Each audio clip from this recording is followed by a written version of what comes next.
So the perfect scenario is a Deli sandwich Oh my god, yeah, I ate so many. in Iceland, the woods. Yeah, actually, yeah. Buffalo chicken on a hero with Icelandic water. That is amazing.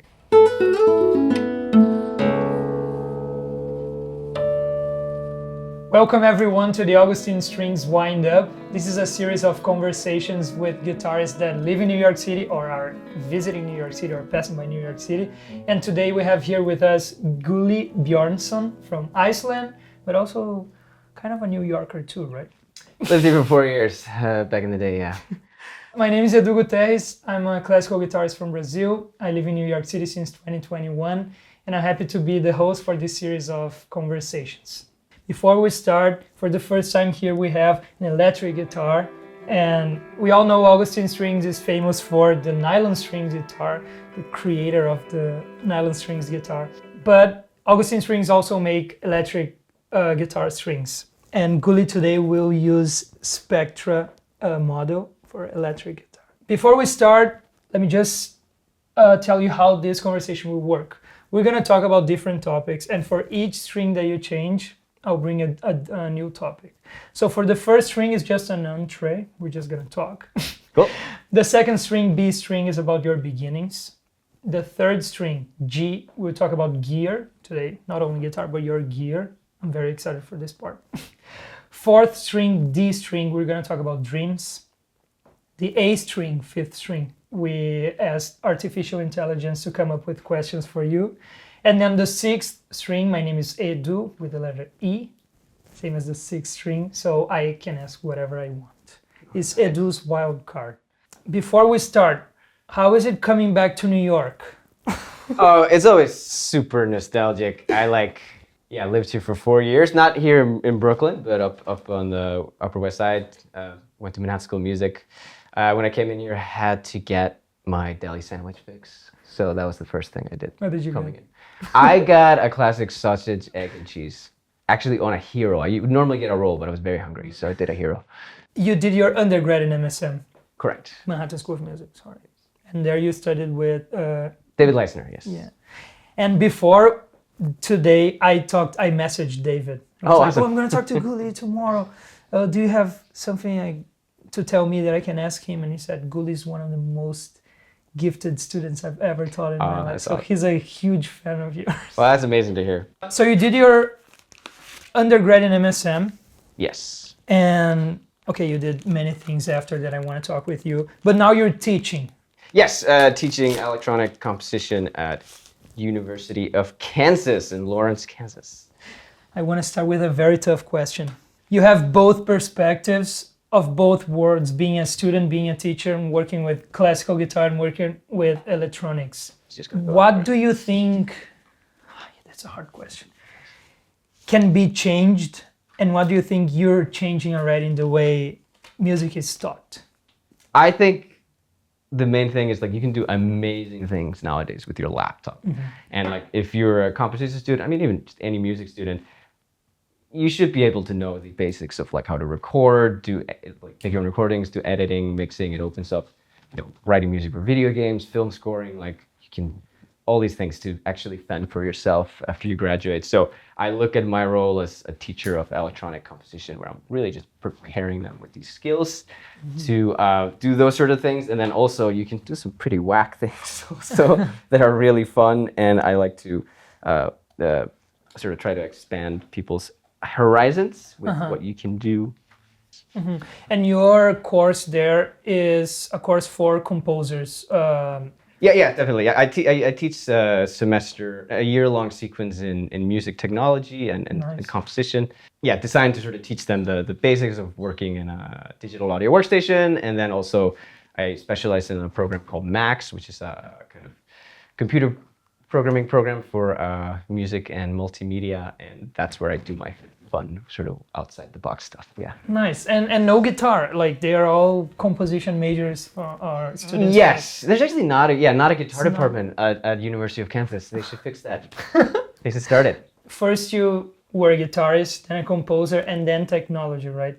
Yeah. How did everything, the path, how did you become Yeah. technology with music teacher coming from a classical guitar undergrad? That's actually a great question. It's something I wonder myself sometimes. Certainly my parents are like, wait, what is he doing now, I think? Yeah, I started out very much focused on playing guitar. I loved classical guitar music. Started when I was 10.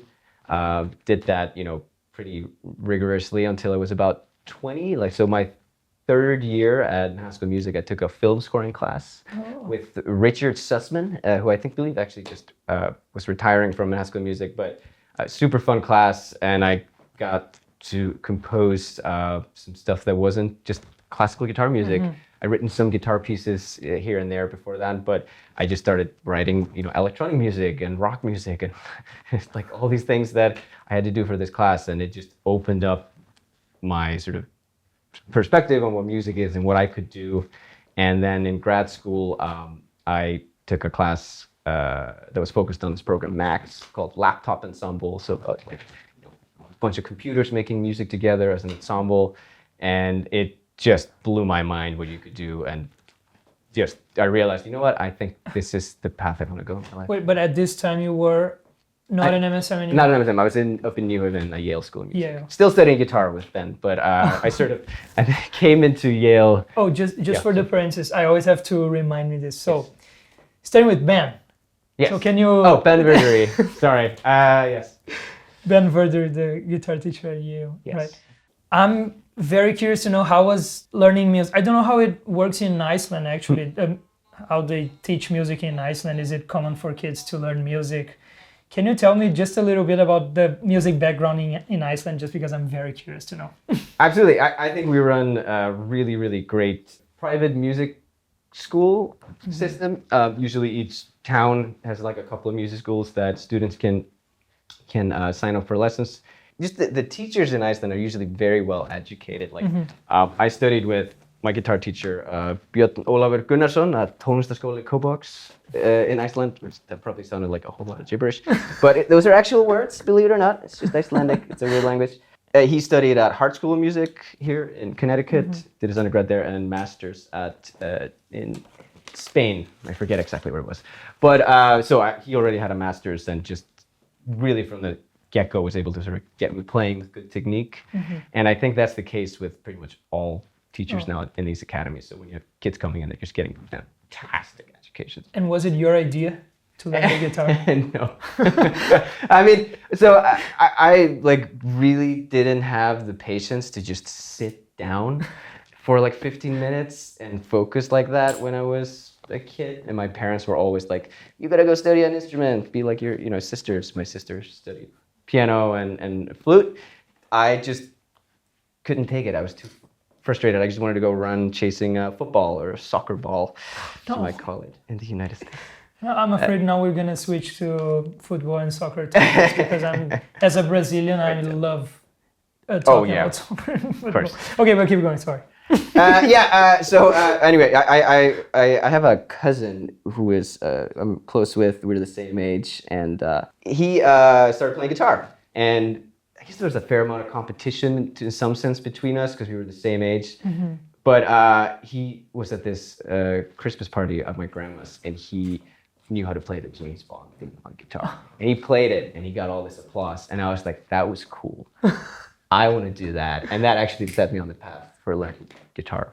When I talked to David, he told me that when you were a classical guitar student in MSM, you were bringing him some of your etudes for guitar. Oh, yeah.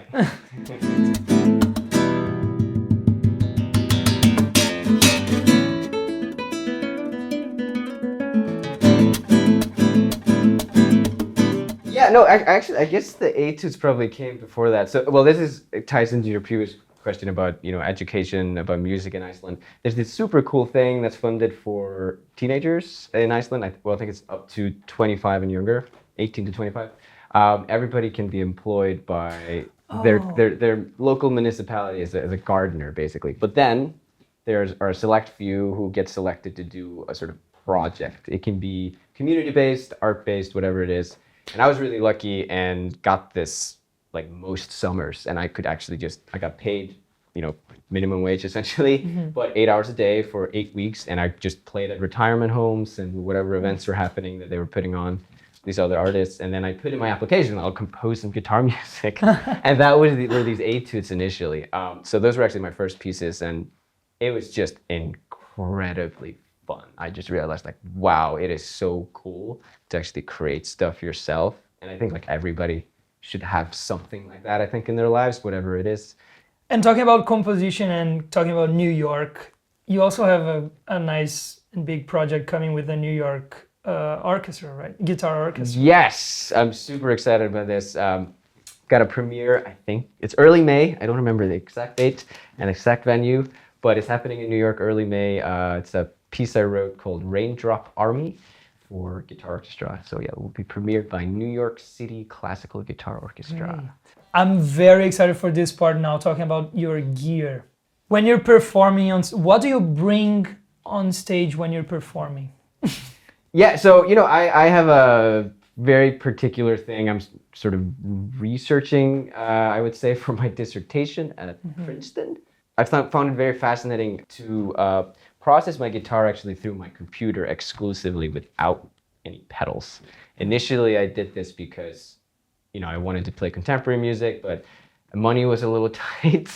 And I was like, buying all these pedals or pedal boards is a little bit expensive, but I had a plugin called Guitar Rig made by Native Instruments that I think a lot of people are familiar with. And I was just like, you know what, I can actually host that inside Max and use a MIDI foot pedal to trigger preset changes. And I started composing music that way. And then that sort of took on a more focus when I like to sort of automate these effect changes over time. So like I start on the computer, and then just like in a digital audio workstation, there's just a timeline and you go through it and you perform in sync with it. And then you can sort of think of it as the dials of the pedal board like moving. And I think you can get some really cool sound and gradually changing sonorities that I really like and I'm attracted to. And you have to practice a lot, I believe, to get the syncs or... Yeah, well, it sort of depends. Like I like to usually have they're sort of like, I call them boxed passages that can be like repeated freely at these little checkpoints. So if you arrive a little bit late or a little bit early, you have that flexibility. But yeah, you sort of basically play along with the clock. And I've written this sort of music for quite a few people and ensembles at this point, and it just works really nicely. So yeah. You mentioned Max. Why Max? Why do you use Max? Why is it different than the other? Yeah. Why do you like it that much? Okay, that's a really good question. I think like the stuff I do, you absolutely can do with a digital audio workstation, like Ableton or Logic or Cubase or FL Studios. List goes on. They're all amazing, and they have their own perks and maybe downfalls. But Max is one that is weird in the sense where it doesn't really have a timeline.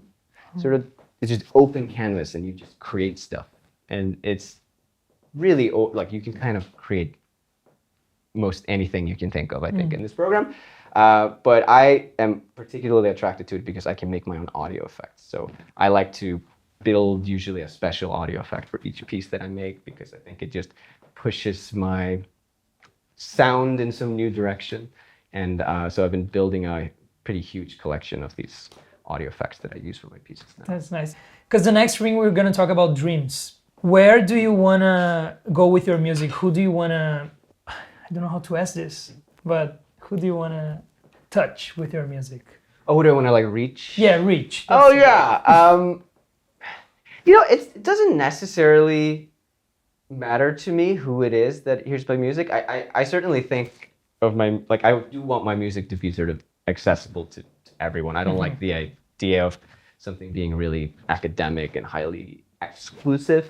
So I hope that my music has a language and I'm able to communicate something that even though you're like a total, music nerd, you can find something you like. And if you've never really heard guitar music before, you might be able to still be moved or at least intrigued by what's going on. Yeah. I love the answer. So the answer is everyone. Hopefully everyone. Yeah. Everyone. Yes. Now, again, dreams now as a performer. A place that you dream of playing or a festival or I don't know, a stage, a venue that you really want to perform your music. Oh, well, one thing that I'm really looking forward to that I think is going to happen. I think it's okay if I say this. I'm collaborating with Irish singer. Yeah, this is a project that's it's going to be in the works for the next year or two. But an amazing singer sings in traditional Sean-nós singing in Gaelic and Irish, and we are doing a sort of collaboration based around Iceland and Ireland, and trying to make music around, sort of inspired by that sort of shared heritage that we actually have. There are these caves in Iceland. This is sort of maybe not the answer people were expecting, but there are these amazing caves. They're man-made and they're a national monument. They're probably made around the year 1000, so very old, but they're hand dug into sandstone. And it's near Hella in Iceland. And you can actually go in these, and one of them is pretty big. It's like a church. They carved out crosses, and like I want to play there. Oh, do they host concerts? No, they've never done that. And I looked into it. It's very complicated. You have to get like national guards and stuff. But I do want to go there with Irla. I think I'm going to try to make it happen and perform in there. So that's kind of like something I really. And you also have an album, right, coming? I have an album also coming out in early summer. That is my guitar pieces, Landslög, or which means landscapes, that I wrote for Tone Base, which is a masterclass content company for music. And I did that like 5 years ago, and it's been slacking. I really needed to just release an album of myself recording it. Did it this Christmas, and I've been editing it slowly, and coming out early summer. Is it, you said guitar, but electric guitar, acoustic guitar? That's actually all classical. All acoustic. So I even though I'm sort of more specializing here in electric guitar, my roots are classical guitar, and that'll always be a huge part of me. Moving on to the fifth string, artificial intelligence. All right. 2 questions for you that I have to read. How do you keep things fresh in your compositions?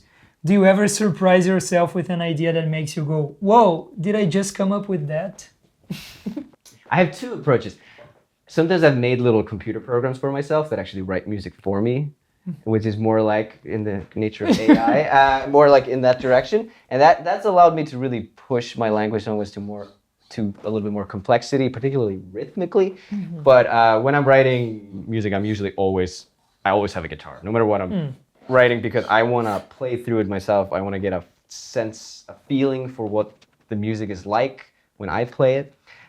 And through that process of playing it on the guitar, I'll noodle around a passage, noodling around, kind of improvise roughly around the idea you have. And sometimes that takes me to a place where I'm like, ooh, wait, what was that? And then I bring out my phone. I have an app where I hit record, and I just like noodle on that, and that sometimes actually becomes the piece, and I scrap the original thing I was doing. Oh, so like nice. that happens actually to me all the time. So the thing with AI, how it works, I actually wrote, hey, I'm gonna interview this guy, Gulli, and he's a composer, guitarist, and works with technology. And then I wrote your whole bio. Can you give me 2 questions? Nice. So that was the first one. The second one, as a composer, guitarist, and programmer, can you say like that? The AI said like that. Yep. Programmer. You seem to wear multiple hats. How do you balance the technical aspects of programming with the creative flow of composing music? Oh, you know what? I will say, I have these different skill sets, and it's very interesting. I think particularly in my job at the moment, where I teach music theory, freshman music theory, and that's like a skill set I have. I do like analyzing music. I'm fascinated about how it works, and that's sort of the academic side of me. I then have also teach composition lessons, like traditional ones. So that's the composer in me.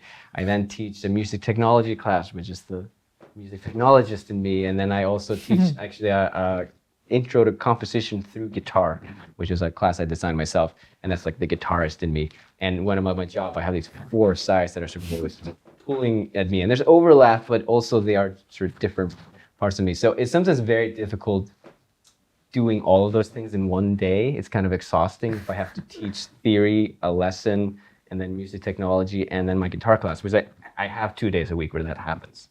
I do all those 4 things. So it's very weird to balance those things. And I found like I go into these phases creatively where I'm like really working on the electronics thing. I have like a thing I want to do, and I'm just gonna got tunnel vision. I'm gonna do that, get that done, and then to take a little break, and then I might do another project which might be more composition based. It might be more maybe I'm like, okay, I need to start practicing again because I haven't been doing that. So I like to sort of rotate them. I find it really hard to do all those things at the same time. Mm-hmm. Do you also do like composition exercises to keep it like practicing the guitar but for composition?